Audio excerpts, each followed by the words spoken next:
साथियों नमस्कार।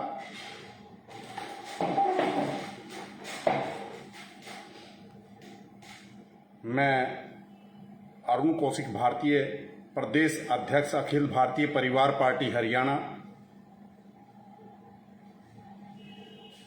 आपके समक्ष लाइव हूं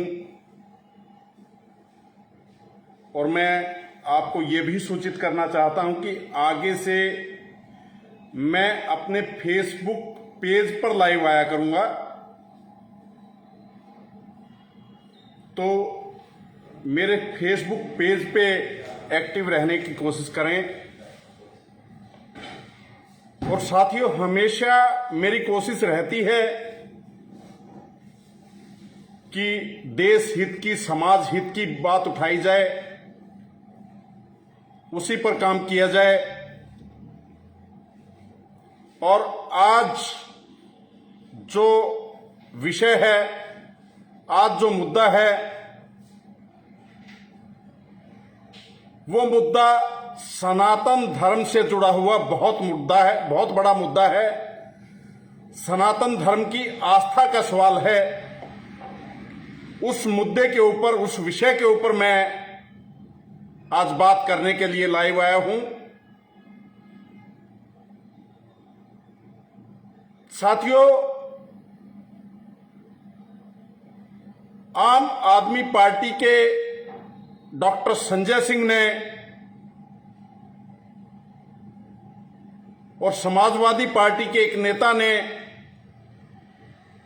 परसों आरोप लगाया है कि राम मंदिर तीर्थ ट्रस्ट के नाम पर एक जमीन खरीदी गई है, जिसका पहले सौदा 7:10 पे, जिसके मालिक उन्होंने बताया कि 7:10 पे जो सौदा हुआ, उस समय जमीन के मालिक थे कुसुम पाठक और हरीश पाठक। कुसुम पाठक और हरीश पाठक का सौदा 2 करोड़ रुपए में हुआ और इसमें खरीदार थे सुल्तान अंसारी व रवि मोहन तिवारी। सुल्तान अंसारी व रवि मोहन तिवारी ये खरीदार थे। और इसमें गवाह कौन थे? अनिल मिश्रा, जो राम मंदिर तीर्थ ट्रस्ट के सदस्य हैं, और ऋषिकेश उपाध्याय, जो अयोध्या के मेयर हैं और भारतीय जनता पार्टी के नेता हैं। जैसे ये सौदा 7:10 पे होता है, इसके थोड़ी देर 10-15 मिनट बाद ही जो खरीदार हैं सुल्तान अंसारी व रवि मोहन तिवारी, ये इस जमीन को आगे बेचते हैं। और किसको बेचते हैं? इसमें खरीदार है राम मंदिर तीर्थ ट्रस्ट। राम मंदिर तीर्थ ट्रस्ट इसमें खरीदार है, बेचने वाले, जिन्होंने 10 मिनट पहले जमीन खरीदी थी। और इसमें भी गवाह कौन है? वही गवाह है जो पहले गवाह थे, अनिल मिश्रा, सदस्य राम मंदिर तीर्थ ट्रस्ट, और ऋषिकेश उपाध्याय, अयोध्या के मेयर, भारतीय जनता पार्टी के नेता। तो ये आप खुद देखिए कि सौदा 10 मिनट पहले 2 करोड़ में हुआ है और राम मंदिर तीर्थ ट्रस्ट को 10 मिनट बाद वही जमीन, वही गवाह रहते हैं, वो बेचते हैं 18.5 करोड़ में। 2 करोड़ से सीधी वो जमीन पहुंचती है 18.5 करोड़ में। क्या कहीं पे आपने आज तक देखा है कि सेकंडों के हिसाब से कैलकुलेट किया जाए तो सेकंडों के हिसाब से जमीन की कीमत बढ़ती है 5 से 5.5 लाख रुपए पर सेकंड के हिसाब से। बहुत बड़ी बात है, बहुत ज्यादा वृद्धि हुई है। भगवान श्री राम ने छप्पर फाड़ के दिया है। जो कहते हैं भगवान राम जब देते हैं तो छप्पर फाड़ के देते हैं, वही छप्पर फाड़ के जिन्होंने 2 करोड़ में सुल्तान अंसारी और उनके साथ रवि मोहन तिवारी, इन्होंने जो जमीन खरीदी थी इन्होंने बेची तो भगवान श्री राम ने इनको छप्पर फाड़ के दिया। तो आप खुद देखिए, ये सनातन धर्म की आस्था से जुड़ा हुआ बहुत बड़ा मुद्दा है। मैं कहता हूं अगर ये असलियत में इस जमीन की खरीद फरोख्त में हेराफेरी हुई है, ये आरोप है उन नेताओं का, मैं मानता हूं अगर ये आरोप झूठा है तो सरकार को इसकी जांच करवानी चाहिए। चंपत राय जो महासचिव है राम मंदिर तीर्थ ट्रस्ट के, वो कहते हैं कि इसमें कोई हेराफेरी नहीं हुई है। ये जमीन प्राइम लोकेशन की जमीन है और वहां रेट इस अंतराल में बहुत बड़े हैं। हम भी मानते हैं कि प्रधानमंत्री जी ने जब से राम मंदिर का वहां पे शिलान्यास किया था, उसका निर्माण कार्य शुरू हुआ था, उसके बाद से जमीन की कीमतें वहां पे बढ़ना निश्चित था, वहां बढ़ी है, हम मानते हैं। लेकिन ये असंभव है कि 10 मिनट के अंदर कोई जमीन 2 करोड़ में खरीदी जाए और 10 मिनट बाद ही वो जमीन 18.5 करोड़ में बेच दी जाए।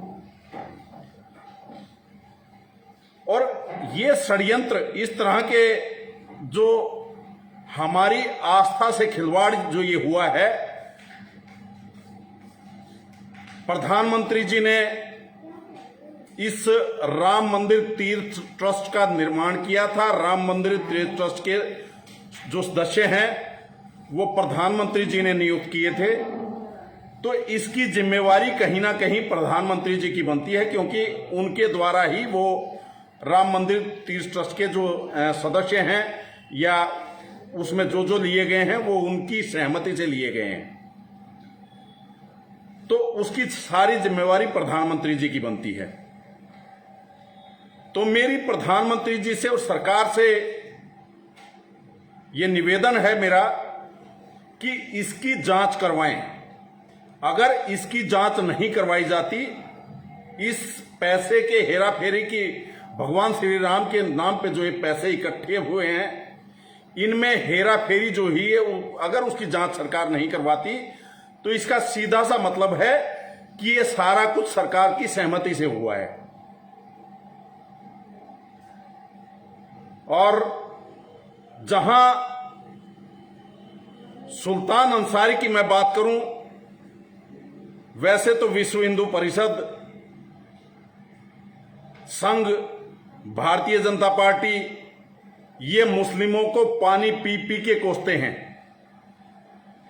और इसमें जो प्रथम पार्टी से खरीदार हैं, जमीन के जो शुरू में मालिक थे कुसुम पाठक और हरीश पाठक, उनसे जो खरीदार हैं, 2 खरीदार हैं, उनमें से एक सुल्तान अंसारी है।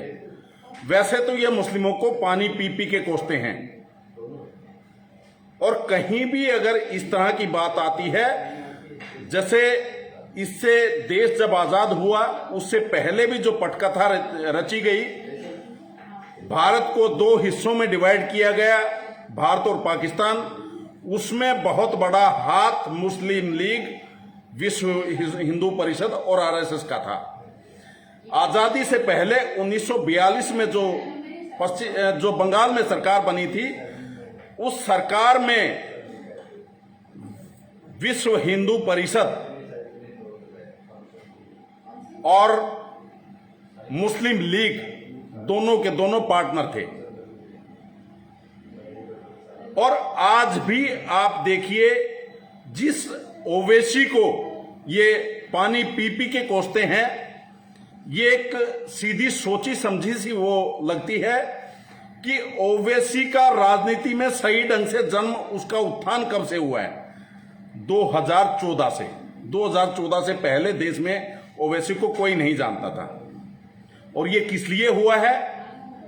कि एक सोची समझी रणनीति के तहत है कि मुस्लिमों को वो भड़काएं और हिंदुओं के नाम पे ये वोट एकत्रित करें। तो ये मुस्लिम और हिंदू की जो राजनीति है, ये सारा खेल हमारी आस्था से खिलवाड़ कर हम हिंदू मुस्लिमों को, इस देश के जो नागरिक हैं, उनको बांट के राज करने का एक तरीका है जो पहले अंग्रेज करते आए, आज इन्होंने अपना लिया है। और यही पार्टी नहीं, केवल भारतीय जनता पार्टी नहीं, इससे पहले भी कांग्रेस ने मुस्लिमों का तुष्टीकरण किया, मुस्लिम तुष्टीकरण की राजनीति की, और कांग्रेस ने देश के ऊपर राज किया। तो ये हमें समझने की जरूरत है, ये राजनीतिक लोग ही हमें बांटते हैं। तो इनके बहकावे में ना आकर हमें चाहिए कि इनके बहकावे की बजाय चिंतन करें, मनन करें, देश को फायदा किस चीज में है। हमारी एकता में देश को फायदा है। जितने भी विकसित देश हैं आप देख सकते हैं, America, Canada, Britain, France, Germany, जितने भी नीदरलैंड, जितने भी विकसित देश हैं, सभी विकसित देशों में धर्म आधारित राजनीति कहीं नहीं है। जहां धर्म आधारित राजनीति है, या जो देश अपने आप को धार्मिक कट्टरपंथी पे ले गए, वो देश आतंकवाद का शिकार हुए हैं। और उसमें मुस्लिम राष्ट्र हैं ज्यादातर। आप खुद देख सकते हैं, Iran, Iraq, Pakistan, Afghanistan, Sudan, इन सब देशों के अंदर मुस्लिम कट्टरपंथिता का वो चला। तो उस मुस्लिम कट्टरपंथिता की वजह से वो लोग आज विनाश के कगार पे खड़े हैं। अगर हमारा देश भी कट्टरपंथी बना, चाहे वो हिंदू कट्टरपंथी हो, चाहे वो किसी भी धर्म का कट्टरपंथी हो, मैं सीधा कहता हूं, कट्टरपंथ का मतलब है विनाश की तरफ ले जाना। अगर विकास करना है, अमेरिका को देखिए, अमेरिका का एक राष्ट्रपति बराक हुसैन ओबामा, जो जन्म से मुस्लिम था, बराक हुसैन ओबामा एक मुस्लिम अमेरिका का राष्ट्रपति तक बन चुका है, एक विकसित देश का राष्ट्रपति।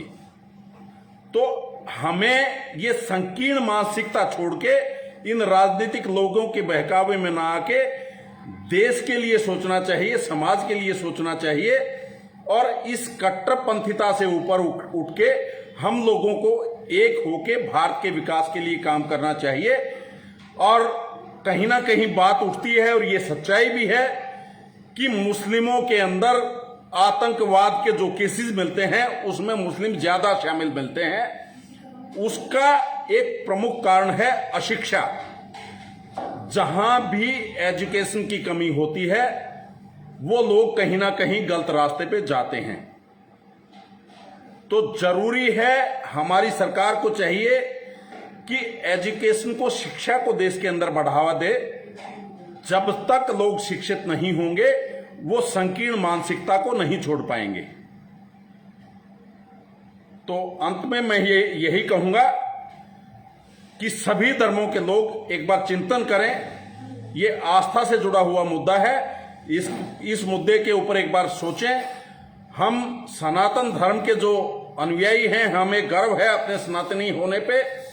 और मैं कहता हूं हर सनातन धर्म के अनुयायी ने अपनी औकात से ऊपर होके इसमें चंदा दिया होगा, और जिसने चंदा दिया है वो उस पैसे के जवाब का भी हकदार है कि वो पैसा कहां पे प्रयोग हुआ है, उसमें हेरा फेरी हुई है तो क्यों हुई है, अगर नहीं हुई है तो उसकी जांच करवाई जाए।